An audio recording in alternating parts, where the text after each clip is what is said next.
सभी भक्तों को राधे राधे। आज हम भागवत गीता का आरंभ करने वाले हैं।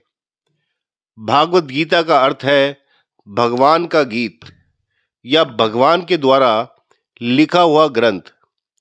यह महाभारत महाकाव्य का हिस्सा है और एक 700 श्लोक की संस्कृत की कविता है जो कुरुक्षेत्र के युद्ध के मैदान में भगवान कृष्ण और अर्जुन के बीच संवाद है।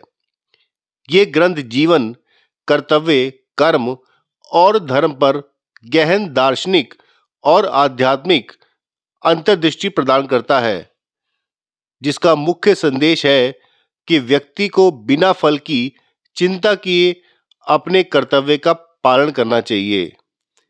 यह ग्रंथ महाभारत का हिस्सा है और कुरुक्षेत्र की लड़ाई से ठीक पहले भगवान कृष्ण द्वारा अर्जुन को दिया गया ज्ञान है।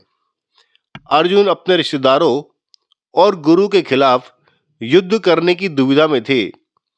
भगवत गीता जीवन जीने का तरीका सिखाती है और इसमें कई सिद्धांत और नियम हैं जो जीवन के विभिन्न पहलुओं को संबोधित भी करते हैं।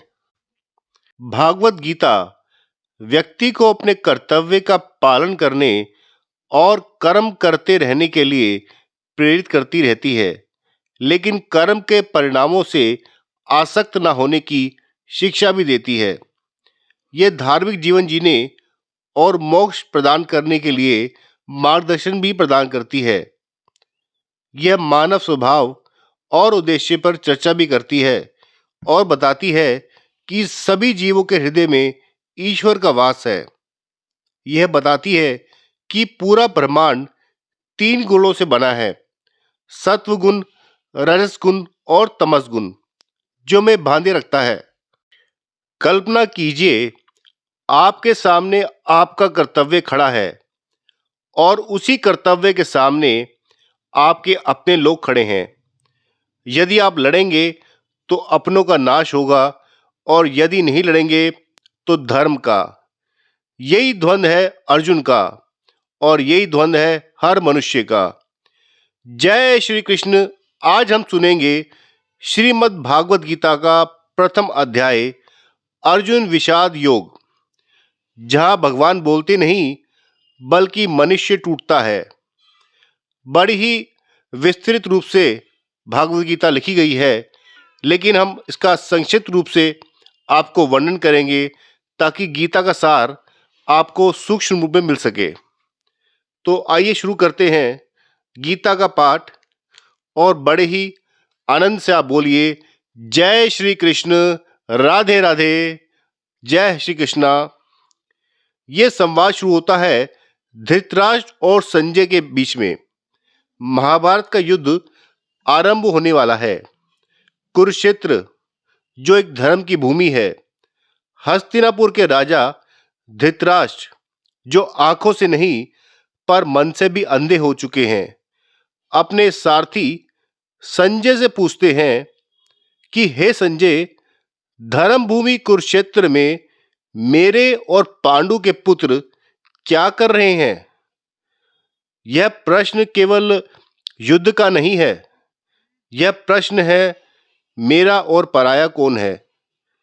संजय को महर्षि वेदव्यास ने दिव्य दृष्टि दी है, जिससे वे युद्ध भूमि का हर दृश्य देख सकते हैं। संजय बताते हैं कि कौरव सेना के मध्य पितामह भीष्म खड़े हैं। उनका शंखनाद सिंह गर्जना जैसा गूंजता है और उसके उत्तर में पांडवों की ओर से शंख बजते हैं। श्री कृष्ण पांचजन्य शंख बजा रहे हैं। अर्जुन जी देवदत्त शंख और भीम पौंड्र शंख बजा रहे हैं और युधिष्ठिर जी अनंत विजय शंख का ध्वनि उत्पन्न कर रहे हैं। पूरा आकाश शंखों की ध्वनि से कांप उठता है। यह केवल युद्ध का शोर नहीं, यह धर्म और अधर्म की घोषणा है। अर्जुन श्री कृष्ण से कहते हैं, हे अच्युत, मेरा रथ दोनों सेनाओं के बीच ले चलिए। श्री कृष्ण मुस्कुराते हैं और रथ को मध्य में ले जाते हैं। कृष्ण जी भी जानते थे ये एक चक्रव्यूह के समान है जो अर्जुन के दिमाग में घूम रहा है। मन में कहीं ना कहीं कोई उलझन तो है और उसका निदान भी मेरे को ही करना है। और जैसे ही अर्जुन देखते हैं, उनकी आंखें नहीं, उनका हृदय देखने लगता है।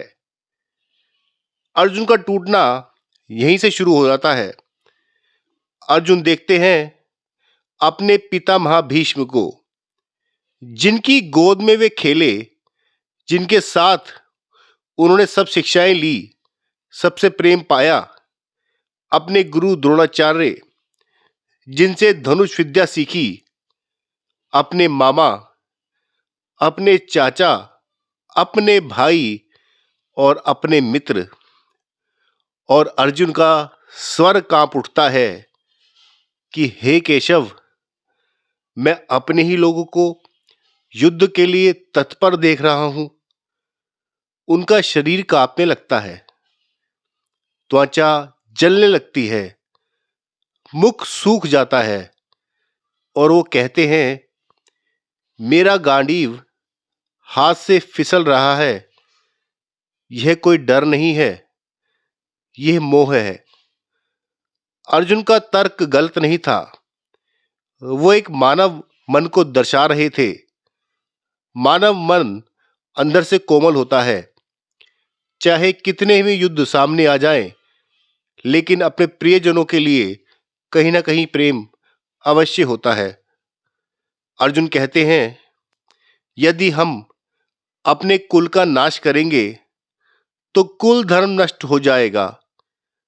जब धर्म नष्ट होता है तो अधर्म फैलता है। वे आगे कहते हैं, हे माधव, स्त्रियां भ्रष्ट हो जाएगी, समाज टूट जाएगा और हम पाप के भागी बनेंगे। ध्यान दीजिए, अर्जुन की बात सुनने में बहुत धर्मयुक्त और तर्कपूर्ण लग रही थी, पर वास्तव में वह कर्तव्य से पलायन है। उसे भागना कहते हैं और युद्ध भूमि से भागना मतलब अपने कर्म क्षेत्र से भागना है। अर्जुन ने अंतिम निर्णय ले लिया था। अर्जुन अंत में कहते हैं कि हे गोविंद, यदि कौरव मुझे निहत्था भी मार दे तो भी मैं युद्ध नहीं करूंगा। और वह क्षण आता है, अर्जुन गांडीव धनुष नीचे रख देते हैं और रथ पर बैठ जाते हैं।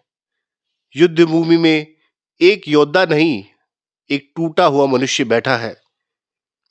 यहीं समाप्त होता है अर्जुन का विषाद योग। अध्याय 1 का यही गूढ़ संदेश है जो हम आपको बता रहे हैं। इस अध्याय में श्री कृष्ण चुप हैं, क्योंकि वह पहले अर्जुन को पूरा टूटते हुए देखना चाहते थे। गीता का ज्ञान अहंकार पे नहीं, शून्यता पर उतरता है। आज का अर्जुन हर वह व्यक्ति है जो सही जानते हुए भी कर नहीं पाता। यदि आज आपका मन भी अर्जुन की तरह कांप रहा है, यदि आपके सामने निर्णय कठिन है, तो याद रखिए, गीता का पहला अध्याय यह नहीं सिखाता कि क्या करना है, बल्कि यह दिखाता है कि हम कहाँ गलत सोचते हैं। अगले अध्याय में हम भगवान श्री कृष्ण का मौन तोड़ेंगे और बताएंगे कृष्ण जी ने उन्हें क्या रास्ता दिखाया। इसके लिए आपको अगले चैनल तक बना रहना पड़ेगा। चैनल पे बने रहने के लिए आपका बहुत बहुत धन्यवाद। चैनल को लाइक करें, शेयर करें और सब्सक्राइब करें ताकि आपका भी लाभ हो सके। जय श्री कृष्ण, राधे राधे।